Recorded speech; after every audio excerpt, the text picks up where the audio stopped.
Hola, hola, hola. Vamos a continuar con la lectura de Tótem y Tabú. Hemos pasado por la nota introductoria de James Strachey, alumno y discípulo, alumno y traductor del doctor Sigmund Freud. Ahorita vamos a hacer un video corto, un video donde abordaremos el prólogo a la edición eh, en hebreo y el prólogo a la obra en general. Ajá. En cuanto al prólogo, sin más que decir, dice el doctor Sigmund Freud, los cuatro ensayos que siguen, publicados en los dos primeros volúmenes de la revista Imago, por mí dirigida, bajo el título que sirve de subtítulo al presente libro, equivalen a un primer intento mío de aplicar los puntos de vista y conclusiones del psicoanálisis a unos problemas todavía no resueltos por la psicología de los pueblos. Se sitúan entonces en oposición metodológica, por una parte, a las obras de tan largo aliento en que Wilhelm Wundt ha utilizado con igual propósito los supuestos y modos de labor de la psicología no analítica, y por la otra a los trabajos de la Escuela Psicoanalítica de Zúrich. Ya lo vimos en la nota introductoria por James Strachey. Escuela Psicoanalítica de Zúrich, es decir, Carl Gustav Jung, que a la inversa procuran resolver los problemas de la psicología individual recurriendo a material de la psicología de los pueblos. Véase Carl Gustav Jung, 1911, 12 y 13, es decir, los libros escritos durante ese periodo. Sin embargo, he de confesar que de esos dos empeños me proporcionaron, que esos dos empeños me proporcionaron la incitación más inmediata para mis trabajos. Hemos de aproximarnos a esta palabra incitación como un empuje, como una invitación. Continúa el texto, conozco bien los defectos de estos últimos.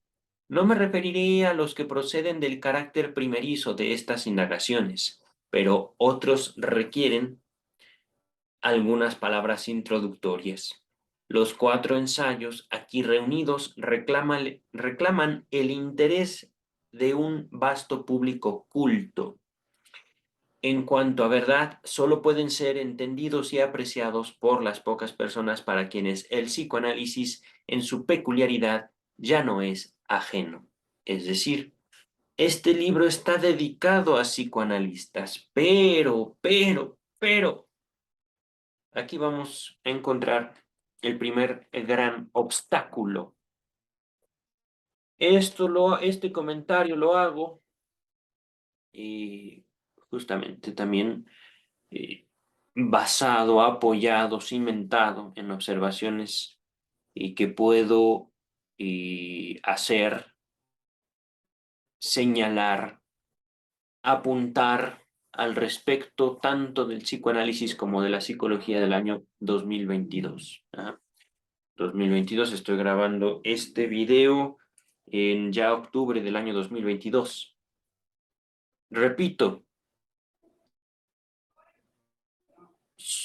los ensayos, estoy recortando, solo pueden ser entendidos y apreciados por las pocas personas para quienes el psicoanálisis ya no es ajeno, es decir, para quienes han tomado, se han apropiado del psicoanálisis.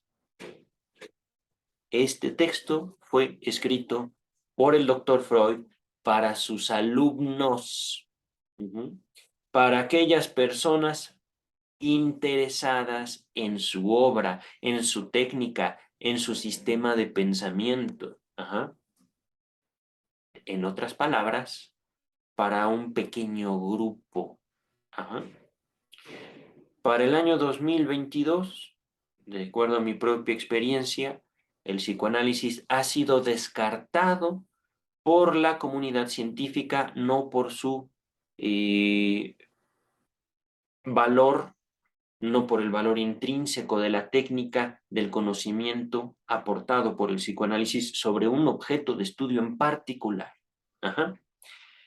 El psicoanálisis fue desechado grandemente por lo que decía, no por su equivocado, sino por apuntar a una noción del ser humano específica.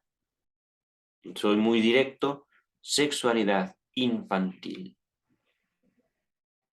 El psicoanálisis fue descartado no por carecer de razón, no por carecer de influencia, no por ser un método inefectivo, sino también no solo por esta señalización de su constitución más básica: lo inconsciente es la sexualidad infantil, lo inconsciente es el carácter infantil en todo ser humano, lo inconsciente es aquello que nosotros como individuos humanos nos apartamos de nuestra propia historia, de nuestros propios deseos. Eso es el inconsciente. También el psicoanálisis fue descartado en gran parte por la mala transmisión de los psicoanalistas. Soy muy directo, soy muy específico. Ajá. Aquí el doctor Freud dice: yo preparé este ensayo para unos pocos. Podemos decirlo también, el psicoanálisis se hizo un movimiento sectario. Y Lacan, no digo que Lacan vino a ser distinto, vino a ser otra forma de pensamiento psicoanalítico, distinta a la del doctor Freud, no puedo decir mejor, simplemente apartado de, distinto, diferente, pero al mismo tiempo no deja de tener un carácter sectario. Y esto no se limita de ninguna manera al psicoanálisis. Este movimiento de sectarismo, este movimiento de nosotros y ellos, es ubicado en básicamente cada escuela, cada sistema de pensamiento de la historia de la humanidad, incluidas las religiones. El protestantismo nace del catolicismo, pero podemos hacer un esquema muy similar a este. Viene Jesucristo, es recibido por la sociedad romana, influida, la sociedad judía influida mucho por la cultura romana, por el poder, por la conquista, por la influencia económico-político-religiosa de Roma. A partir de la obra, de las palabras del ministerio de Jesucristo, nace no el cristianismo como tal, bueno, podríamos entenderlo así, de modo histórico, de los cristianos vienen de Cristo, pero los cristianos también son influidos y adoptados como una religión oficial del Imperio Romano, a partir de lo cual nace el catolicismo. El cristianismo primitivo viene a ser modificado por la influencia ya de la cultura romana, y después vienen los pensadores griegos. Los moralistas griegos específicamente, que buscan apropiarse no solo de los propios sistemas del pensamiento de la filosofía griega clásica, de la ideología romana, del cristianismo, y de ahí nace lo que conocemos como el pensamiento de la Iglesia Católica. Pero viene Martín Lutero. A partir de la obra de Martín Lutero y de Juan Calvino, vienen los cristianos bautistas, los cristianos pentecostales, los cristianos bla, bla, bla, bla, bla. Miles y miles de sectas cristianas. En el pensamiento se da algo muy particular, y eso lo puedo decir. No solo en el pensamiento religioso, podemos también hablar de cómo el pensamiento político se divide en sectas. El ejemplo más cercano que ustedes y yo tenemos por cuestión histórica es el feminismo. El feminismo nace como un reclamo cierto, un reclamo verídico, un reclamo histórico, en el cual se señala que se ha dejado a la mujer fuera de la conformación de la sociedad. No tiene sí, no tiene, aún al día de hoy, no tiene, y esto es importantísimo, no solo para entender el feminismo, sino la historia del pensamiento en general. La mujer no tiene un lugar en el discurso hasta que ella lo reclame. Y justamente el feminismo ha venido a llenar ese vacío, como un discurso que busca introducir. Pero no hay un feminismo, hay muchísimos feminismos al día de hoy. Hay tantas ramas que ahorita no, no me vienen a la mente, no me vienen a la memoria, pero hay muchísimas ramas. Desde feminismo anarquista, feminismo ecologista, feminismo, etcétera, etcétera, etcétera, etcétera. Ajá. Y es que buscamos que el pensamiento nos dé identidad y en realidad ocurre justamente al revés. Somos nosotros, ustedes y yo, el que llevamos el pensamiento a nuestras vidas. Somos nosotros el que le damos identidad al pensamiento. Esto es mío, esto es inédito, esto es de ahorita. No lo tengo tanto desarrollado en mi libro, está algo desarrollado en mi libro. Sigo escribiendo al respecto de la historia del pensamiento, de la relación del conocimiento con la humanidad o la humanidad con el conocimiento, etcétera, etcétera, etcétera, etcétera. Se trata en todo caso de distinguir que no es ni la religión, ni la ciencia, ni el psicoanálisis algo que nos va a determinar a nosotros, sino que nosotros, como seres vivos, vamos a tomar el pensamiento, por ejemplo, para justificar nuestros actos, sean buenos o sean malos. Y sin embargo, somos nosotros como sujetos haciendo uso de los discursos, de las ideas, del pensamiento, etcétera. No es el pensamiento influyendo sobre nosotros. Aquí yo antepongo el ejercicio de la voluntad al poder del pensamiento por sí solo. Ajá. De las ideas, de las palabras. Al menos es algo que a mí me ha emergido, un engendro mío de mi contacto con la obra del doctor Freud. Regresamos al texto. Aquí vemos hasta el momento cómo el doctor Freud se vio influido, se vio empujado. Él de la obra de Wilhelm Wundt y de Carl Gustav Jung, que pretendían usar la psicología de los pueblos, los mitos, para aproximar, en palabras del doctor Freud, resolver los problemas de la psicología individual. Es decir, como hacen muchos pastores, no te preocupes por tu problema. Cristo hizo, Cristo dijo, Cristo pensó, Cristo así. Recordemos, Carl Gustav Jung fue hijo de un pastor. ¿Eh? Y ciertamente eso no es algo que debamos ignorar. Ajá. Las influencias culturales que hasta cierto punto determinan sobre las obras, las personas, las ideas, los discursos. No nacemos de la nada, no somos, ¿cómo decirlo?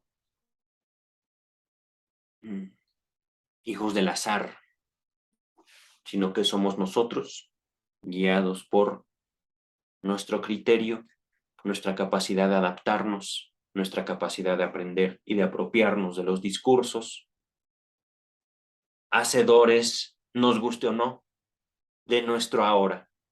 Pero, si notan, yo no he hablado ahorita nada de inconsciente, preconsciente e inconsciente. Tampoco he hablado de cosas, digamos, conceptos. No estoy nombrando un concepto, simplemente palabras. Palabras que me sirven para describir mi contacto con la obra de Freud y con la realidad viva. Continuamos con el texto. Conozco bien los defectos de estos últimos, es decir, de las obras de estos dos caballeros antes mencionados. No me referiré a los que proceden del carácter primerizo de estas indagaciones, de estos caballeros. Ajá. Es decir, pues están indagando como pioneros en un terreno de exploración nueva. Ajá. Bravo por ellos, pero hay limitaciones allá. Y de igual manera hubo limitaciones en la obra del doctor Freud, en eso que nos legó al resto de los psicoanalistas, al resto de ese pequeño grupo selecto, digámoslo así. Repito, para continuar, los 4 ensayos aquí reunidos reclaman el interés de un vasto público culto, cuando en verdad solo pueden ser entendidos y apreciados por las pocas personas para quienes el psicoanálisis en su peculiaridad ya no es ajeno. Ajá. Deberían, en otras palabras, debería todo el mundo escuchar, pero yo sé que pocos van a entender. Vamos a hacer que las palabras del doctor Freud sean más comprensibles, ¿vale? Más fácilmente. Además, continúa el texto, se entiende que además estos 4 ensayos pretenden echar puentes, pretenden iniciar relaciones de trabajo entre etnólogos, lingüistas, folclórogos por un lado y psicoanalistas por el otro. Y no pueden dar a cada uno de esos grupos lo que le falta. A los primeros, una introducción eficiente a una nueva técnica psicológica. A los segundos, el adecuado dominio sobre el material que aguarda ser procesado. Deben conformarse, pues, con suscitar atención en uno y otro campo y despertar la expectativa de que unos intercambios más frecuentes entre los especialistas resultarán indudablemente fecundos para la investigación. Alto hasta ahí. Si les he mencionado que el psicoanálisis ha sido descartado por la gran mayoría de la sociedad científica, estoy hablando de médicos. En sentido estricto, los médicos, no la sociedad, que ya de por sí también en la sociedad la psicología tiene un problema severo de credibilidad, de autenticidad, de identificar un objeto de estudio claro y específico.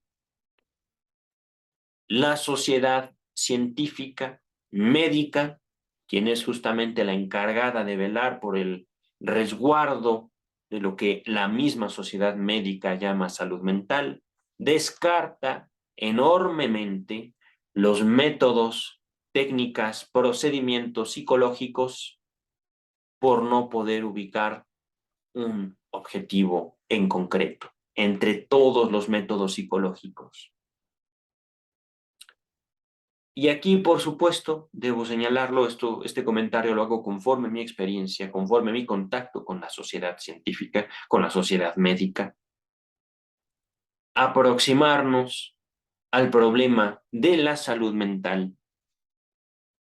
Hablo aquí justamente por cómo es definida por la sociedad médica, no por la sociedad inculta, digámoslo así. Aproximarnos a la definición de la sociedad médica, científica, de la salud mental, es aproximarnos a un ejercicio de poder. Ajá. No de psicólogos, sino de psiquiatras, específicamente. Ajá. Ejercicio de poder en cuanto a qué. Supongamos, yo como psiquiatra digo, porque creo y pienso que eso que tú estás diciendo, pensando o haciendo está mal para ti y para los demás. Yo, como psiquiatra. Ajá. Y por lo tanto, yo, como psiquiatra, que velo por tu integridad y la de los demás, te debo señalar que eso está mal, debes cancelarlo, como a través de mi medicamento. Pero sabemos, por experiencia, ustedes lo podrán constatar, que los medicamentos no necesariamente cancelan la experiencia subjetiva que sustenta los pensamientos, que sustenta justamente las emociones. ¿Cómo podemos decirle a una persona que es agredida todos los días en su casa por su madre o por su padre, que todos los días he recibido, tal vez no con golpes, pero con indiferencia, con palabras ofensivas, con burlas? ¿Cómo podemos decirle, aquí está tu solución, tómate tu pastilla? Se la va a tomar y va a seguir siendo objeto de burlas, de ataques. Ajá. La pastilla podrá o no tener ningún efecto, o incluso tener efectos totalmente adversos, tanto para la persona como para la situación en general. ¿Por qué? Porque no tiene que contestarles, porque son sus padres, por ejemplo. Ujú. Mi perrito me ve. Ya ahorita salimos. Es un pequeño comentario, un pequeño texto. Vamos a continuar con el texto. Por supuesto, trabajo mucho al respecto de mi tesis en general. La conformación del Estado incluye también una aproximación, fíjense, una aproximación descriptiva a la conformación no solo de la práctica psiquiátrica, sino de la relación del individuo con la ciencia, tanto como una práctica de poder, la ciencia, como una necesidad subjetiva de conocer la ciencia. Y aquí me apoyo también en una noción no institucional de la religión. Ajá. Tiene mucho que ver el deseo de saber tanto con ciencia como con religión. Y en las dos hay ejercicio de poder. En las dos, digámoslo así, eh, fenómenos humanos de la ciencia y la religión, hay tanto jerarquías como la posibilidad de individualmente apropiarnos, ustedes y yo, de conocimiento para hacer conforme nuestra voluntad. Vamos a continuar con el texto. Además, no, esto ya lo leí, voy a repetirlo, pretenden estos ensayos echar puentes, fundar la relación entre etnólogos, lingüistas, folclórogos y psicoanalistas. Ajá. No psicólogos. Es decir, y esto es específico, hablando de la psicología del 2022, debemos, lo hablo como profesional de la psicología, aproximarnos no solo a los pacientes como ellos, totales dueños de su vida, sino aproximarnos a otras disciplinas científicas, a otras disciplinas antropológicas, otras disciplinas que abracen otra perspectiva de los fenómenos humanos. Debemos aproximarnos para tener no solo un progreso como disciplina, futuro, siquiera vida. En el momento en el que nos cerramos para pretender hacer de la psicología un mar de terapias, estamos matando la posibilidad de establecer un diálogo. Estamos cancelando la posibilidad de compartir la psicología como una aproximación de la humanidad, siempre buscando definir lo que es la mente. En el caso del psicoanálisis, específicamente, la psique como una manifestación, como una creación humana, la psique. Y por supuesto, no podemos aproximarnos a una psique, de acuerdo al psicoanálisis, sin una noción de deseo, de inconsciente, de vida infantil. Pero regresamos al texto.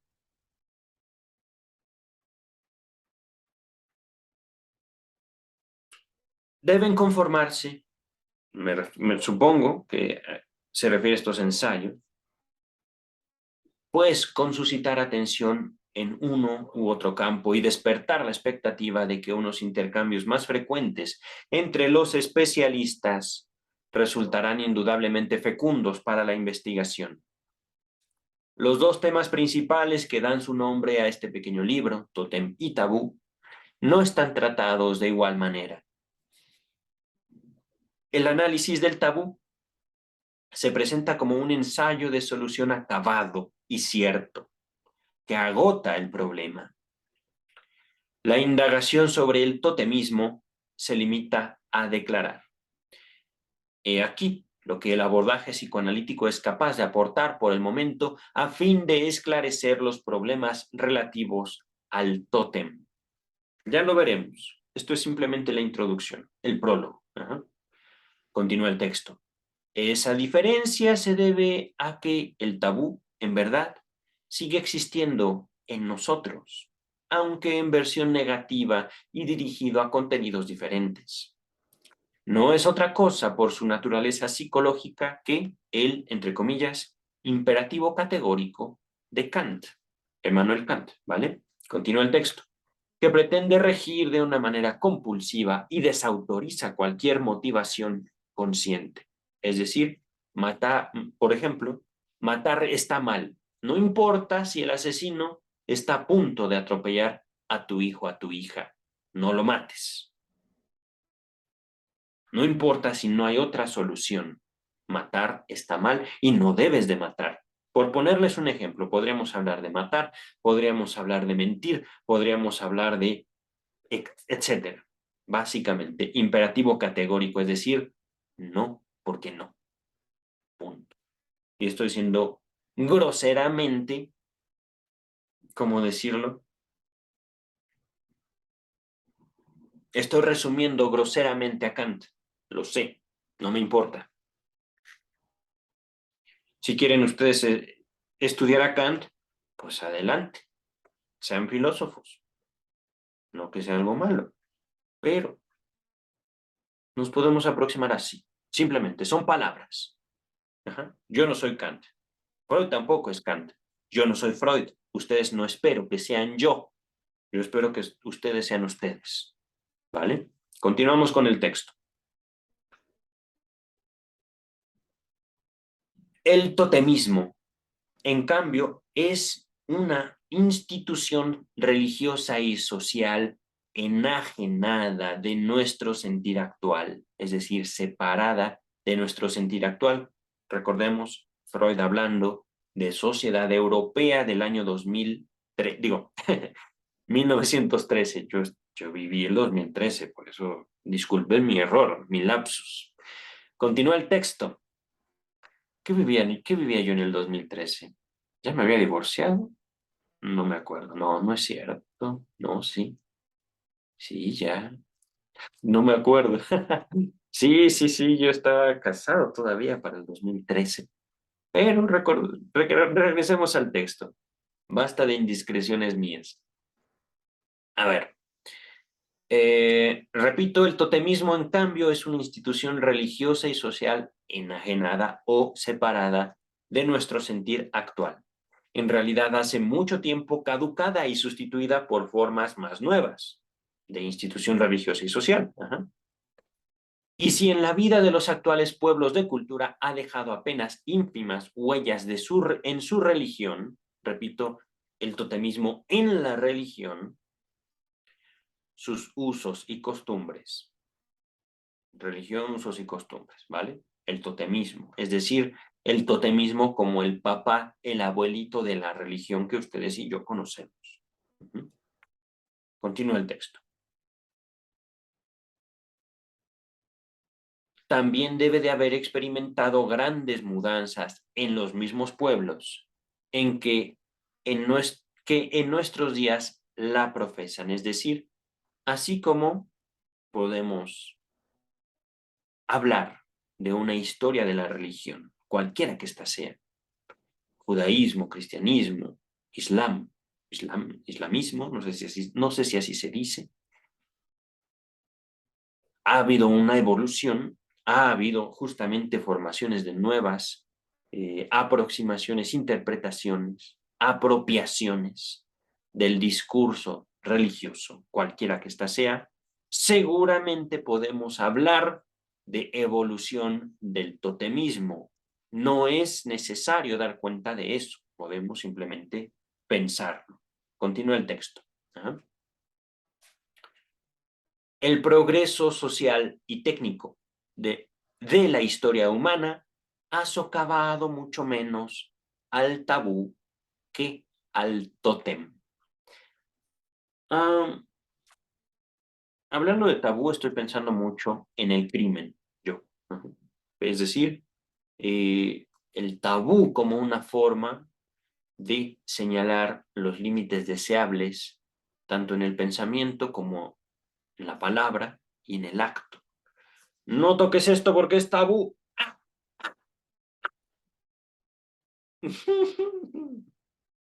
Pero eso es algo que yo estoy asociando ahorita. No recuerdo cuántas veces he leído este texto, el de Tótem y Tabú, ya lo he leído antes.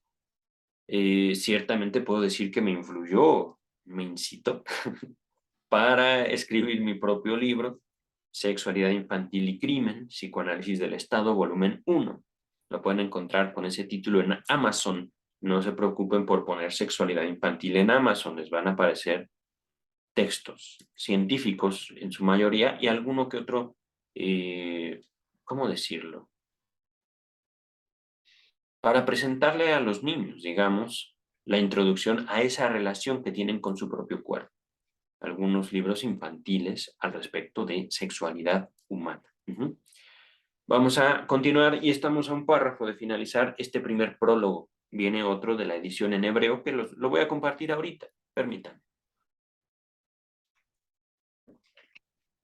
En este libro, dice Freud, es decir, en Tótem y Tabú, se intenta colegir, identificar, señalar el sentido originario del totemismo desde sus huellas infantiles, los asomos de él, que afloran en el desarrollo de nuestros propios niños.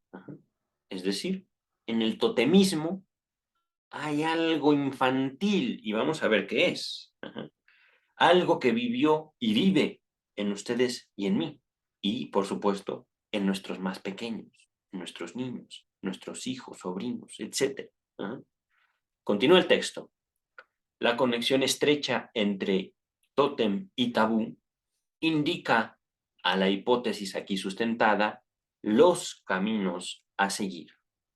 Y si ella parece en definitiva muy inverosímil, es decir, increíble, improbable, tal carácter suyo ni siquiera representa una objeción a la posibilidad de que se haya aproximado más o menos a una realidad de difícil reconstrucción.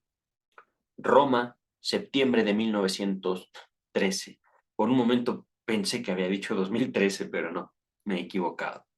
Ahora, prólogo a la edición en hebreo. Es un texto más corto, es una página nada más. Ya leímos 3 o 2. 2. Prólogo a la edición en hebreo. Nota pide página número 1. Nos dice James Strachey. Este texto aparece en la Gesamtschriften, los textos del doctor Freud en alemán, los compendios alemanes, volumen 12, ¿eh?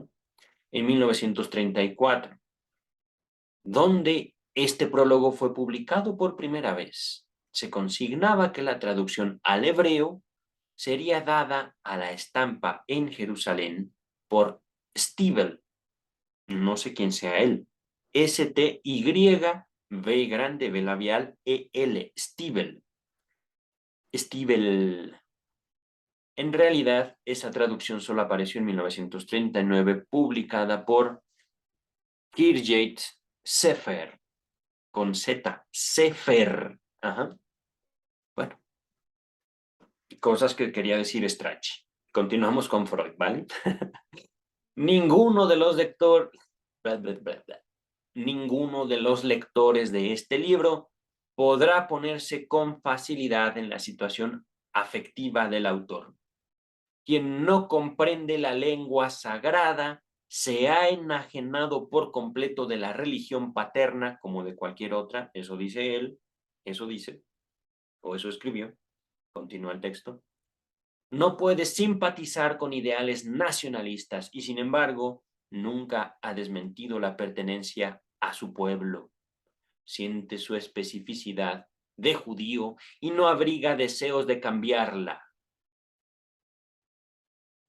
una relación particularmente intensa, les comento, como estudioso de Freud, de su obra, de su biografía, una relación particularmente intensa de Freud hacia el pensamiento religioso judío. Ajá.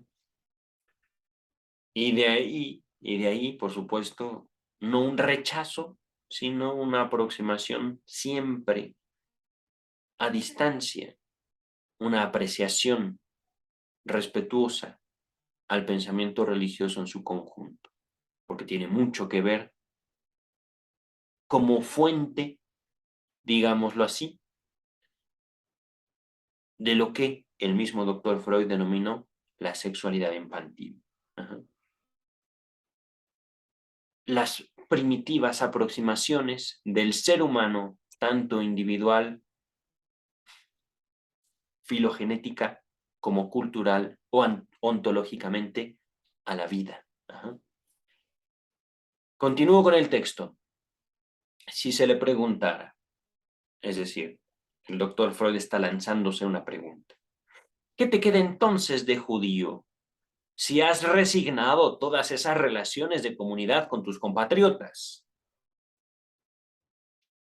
Respondería, todavía mucho, probablemente lo principal. Continúa el texto.